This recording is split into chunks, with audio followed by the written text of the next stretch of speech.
Released in 1985, this week's episode, Just One of the Guys, is a story about a young woman's frustrations with sexism, patriarchy, and the objectification of beautiful women.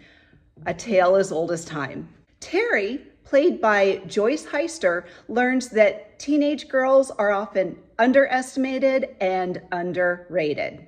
To combat this, Terry registers as a new student at a rival school as a boy to submit an article in the hopes of earning an internship at the local newspaper. In this fish out of water story, Terry follows a familiar path of using cross-dressing for humor and social commentary. Now, cross-dressing was famously used by Shakespeare at a time when only men could perform on stage, and as it happens, Just One of the Guys is based on Shakespeare's play, The Twelfth Night. From the English stage of the 1600s, cross-dressing continued into the early days of silent films. Most notably, Charlie Chaplin and Stan Laurel brought the tradition from English music halls when they came to the United States in 1910. Both Chappell and Laurel dressed as women in their films, most notably Chaplin's 1914 film, A Busy Day, where he chases an unfaithful husband during a parade, dressed as his wife. The Three Stooges, especially Curly, appeared in drag in many of their short films. This tradition continues with Just One of the Guys when Terry turns to cross-dressing to succeed in a man's world. Buddy schools her on how to successfully ape the markers of masculinity. Like a drag queen who wears fake breasts, Terry stuffs her pants with a sock to simulate a man's crotch. Momentarily jealous, Buddy muses, "I should try that." Buddy also shows her how to walk like a man, and in a weird scene, throws some jive talk as well.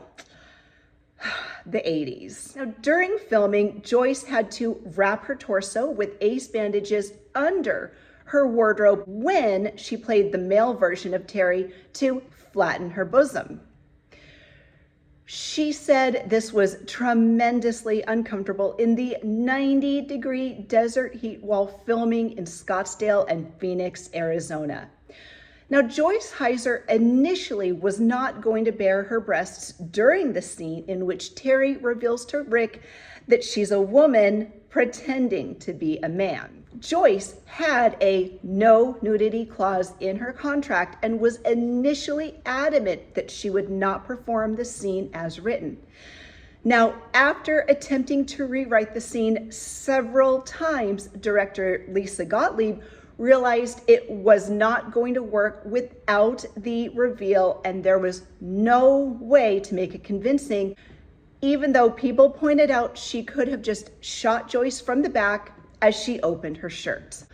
Gottlieb was eventually able to convince Heiser that the brief nudity was absolutely essential to making the scene work, complete with one of the funniest lines, Rick's reaction, "What gives you the right to have tits?" So go ahead and give the subscribe button a makeover so you never miss a thing. We are so excited to be in the 3rd season of the Real Relationships podcast. So go ahead and subscribe on Apple, Spotify, or wherever you get your podcasts. Follow us on YouTube so you never miss an episode. We are also on Facebook and TikTok, so follow us on all of the platforms so you never miss a thing. We appreciate our supporters, our listeners, our viewers. We couldn't do this without you. Stay safe, and we'll see you soon.